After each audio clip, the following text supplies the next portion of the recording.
Por que Deus se faz um? Por que Deus assume a nossa condição humana? É não uma necessidade, porque Deus em si não tem necessidade, mas era conveniente, nos ensinam os santos padres e os santos teólogos da igreja. Era conveniente que Deus assumisse a nossa condição para então resgatá-la, para então redimi-la.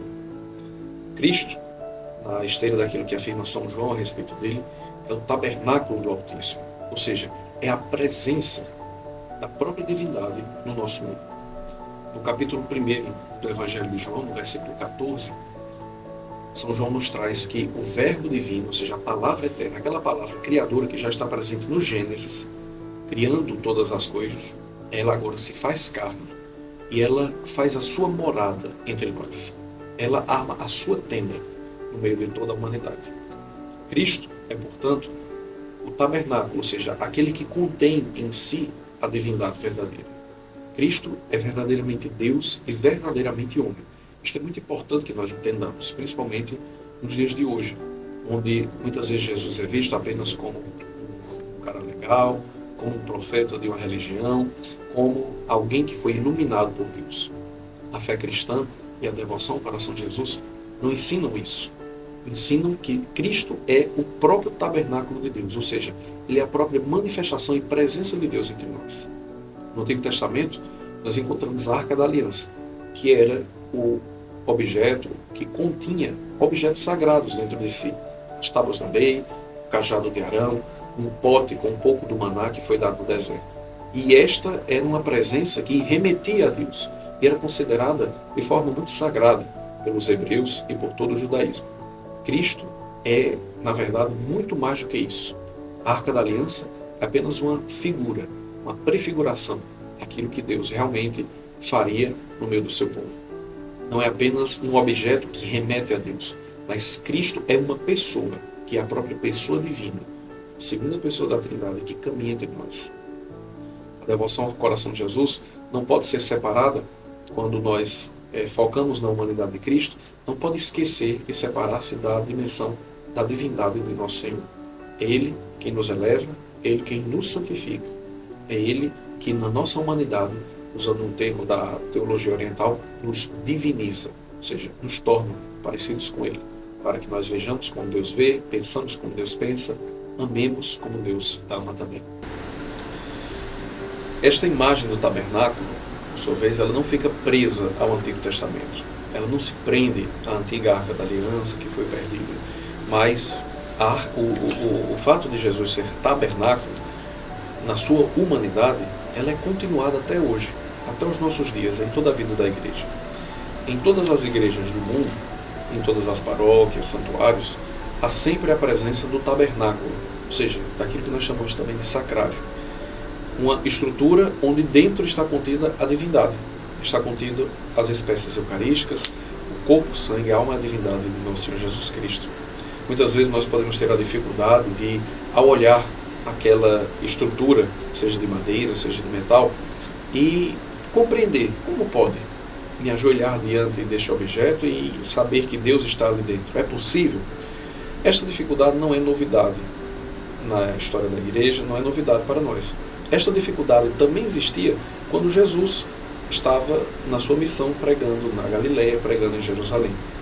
Os fariseus olhavam para ele, as pessoas que não tinham fé olhavam para ele e diziam: como pode este homem, que nós sabemos a origem, que nós sabemos ser um homem de carne e osso assim como nós, ele ser Deus? Isso é um absurdo, pensavam assim. Hoje, Cristo continua no nosso meio, continua sob o véu do sacramento, sob o véu da Eucaristia, da presença da igreja, a presença daqueles que mais necessitam. Então, é normal que nós tenhamos essa dificuldade, mas como Santo Tomás de Aquino diz, a fé vem para suplementar os nossos sentidos. A fé vem para como esse suprimento, como esse suplemento, melhor dizendo, para aquilo que os nossos sentidos não conseguem enxergar.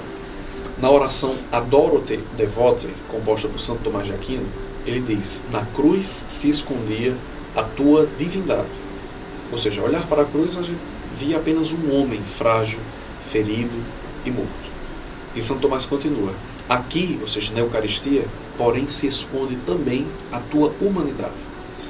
Ao contemplar a Eucaristia, ao contemplar o sacrário, ou seja, o tabernáculo da divindade nas nossas igrejas, nós não vemos de forma evidente nem a divindade nem a humanidade.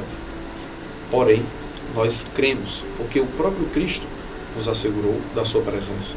O próprio Cristo nos assegurou da natureza daquele sacramento. Isto é o meu corpo, que é dado por vós. Isto é o meu sangue, o sangue da nova e eterna aliança, que é derramado por vós e por tantos. Por isso, pela fé, nós reconhecemos que este tabernáculo da divindade, a pessoa de Cristo, continua no meio de nós, continua nas nossas igrejas, nos nossos sacrários, continua presente na Eucaristia. A Eucaristia, que é o sacramento da presença do Senhor, é o sacramento dos sacramentos, é o sacramento do coração de Jesus. A Santíssima Eucaristia, espelho, imagem fiel do coração de Jesus que palpita de amor por nós, que está contida nos sacrários da Igreja no mundo inteiro, espera pela nossa visita, espera pela nossa companhia. Os sacrários que as nossas igrejas possuem não são meramente locais de depósito, ou seja, de guardar, de reservar as espécies eucarísticas, o corpo, o sangue, a alma e a divindade da Eucaristia, mas são também momentos de encontro, locais de comunhão com Deus. No Antigo Testamento havia a tenda da reunião. A tenda onde Deus se fazia presente era também a tenda onde os seus filhos se reuniam ao seu redor, todo Israel. Os nossos sacrários são hoje, literalmente, as nossas tendas da reunião. A tenda onde todos os filhos devem se encontrar em Cristo, o verdadeiro Filho de Deus, do qual nós participamos, da sua filiação. O sacrário é, portanto, o coração das nossas igrejas. É o momento e é o lugar que oferece o momento oportuno para que nós entremos em comunhão, numa conversa sincera.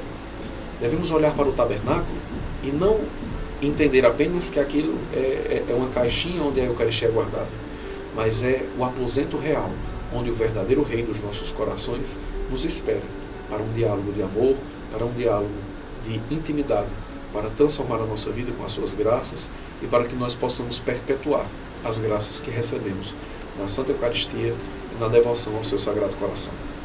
Vejamos, pois, a partir de agora, o sacrário com um olhar totalmente diferente. Reconheçamos nele o lugar, os aposentos do esposo da nossa alma, do nosso amado, e corramos ao seu encontro. Nunca deixemos o sacrário sozinho, sempre estejamos lá, aos seus pés, como discípulos que ouvem, assim como Maria em Betânia, mas também como almas apaixonadas, reconhecendo que ali está o depósito da divindade, ali está o repouso da nossa alma, ali está palpitando de amor por nós, o Sagrado Coração de Jesus. Convido então você a ter essa experiência mais íntima, mais próxima e mais profunda com Jesus Eucarístico, com o coração de Jesus que palpita dentro dos nossos tabernáculos. Procure a sua paróquia, a capela que possui o Santíssimo Sacramento, aquela igrejinha, às vezes pequena, às vezes grande, às vezes bonita, às vezes muito simples, mas que lá repousa a Santíssima Eucaristia. E tente fazer um momento de intimidade, de introspecção. Reconhecer e experimentar que ali há a presença de Deus encarnado, de Deus sacramentado, do Filho de Deus feito homem, feito pão para nos salvar. Jesus disse aos seus apóstolos que desejou ardentemente comer esta ceia, a ceia eucarística, conosco. Ele deseja pela nossa visita, ele deseja pela nossa presença, ele deseja que partilhemos as nossas dores com ele e que nós partilhemos as dores dele também. Sejamos esta presença amiga, façamos esta visita ao tabernáculo, façamos esta visita ao Santíssimo Sacramento. Apresentemos-lhes as nossas queixas, as nossas preocupações, as nossas alegrias e dores e ouçamos dele, diretamente do tabernáculo, a presença real de Cristo, os seus melhores conselhos, o seu conforto.